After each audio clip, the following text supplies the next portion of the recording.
இங்கே பேசிய பல பேர் தீர்மானம் எல்லாம் நிறைவேற்றுனீங்க.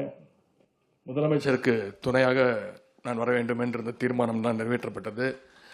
பத்திரிகைகளில் வருகின்ற நான் பேசி முடிக்கல. பத்திரிகையில் வருகின்ற கிசுகிசுகள் வதந்திகள் எல்லாம் படிச்சுட்டு வந்து இது நடக்க போதோ, அப்போ நம்ம ஒரு கோல் போட்டு வச்சிருவோம்,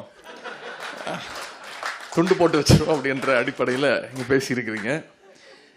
எப்படி தலைவர் எந்த பொறுப்புக்கு சென்றாலும் அவர் மனதிற்கு, அவர் பலமுறை சொல்லியிருக்கிறார், அந்த இளைஞரணி செயலாளர் என்ற அந்த பொறுப்பு தான் அவருக்கு மனதிற்கு மிக மிக நெருங்கிய பொறுப்பு.